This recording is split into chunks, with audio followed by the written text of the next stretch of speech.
My older brother was always the responsible one. That's what everyone said. He became a lawyer, wore expensive suits, drove a clean black car. I opened a small community cafe. Nothing glamorous. Just coffee, books, and a quiet place for people to sit. At family dinners, my parents spoke about his achievements first. My work was described as nice or sweet, never serious. When my father needed advice, he called my brother. When my mother needed help with paperwork, she waited for him to visit. I fixed things around the house, drove them to appointments, and brought groceries every Sunday. But support that isn't loud often becomes invisible. I learned not to expect praise. Still, a small part of me hoped one day they would see my life as meaningful too. Then the recession hit. Businesses began closing. My cafe barely survived the first months. At the same time, my brother's firm faced a scandal. Legal investigations. Clients leaving. His confident voice became shorter, tense. One evening, my parents called an urgent family meeting. I thought it was about him.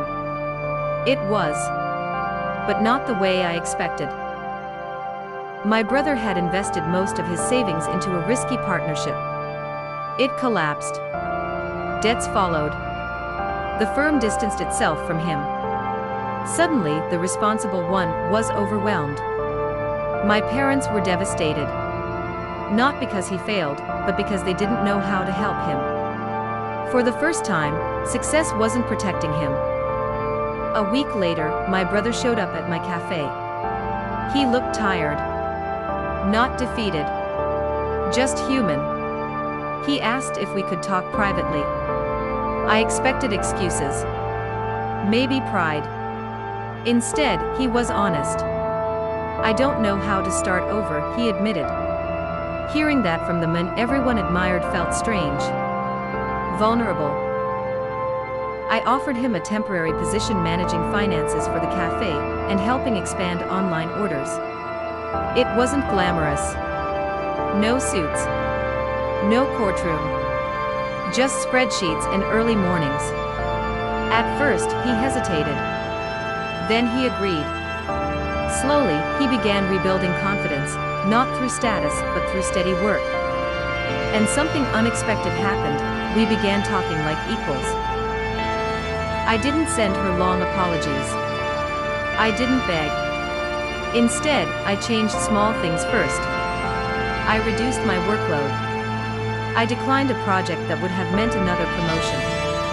I began therapy, not because she demanded it, but because I finally admitted I didn't know how to balance success and connection. On the way out, my father paused. I was wrong to measure success by titles, he said softly. Character shows when things fall apart. For years, I thought I was living in my brother's shadow. But shadows disappear when the light changes. Sometimes the one who seems smaller is simply standing in a different place. And when the storm comes, position matters less than heart.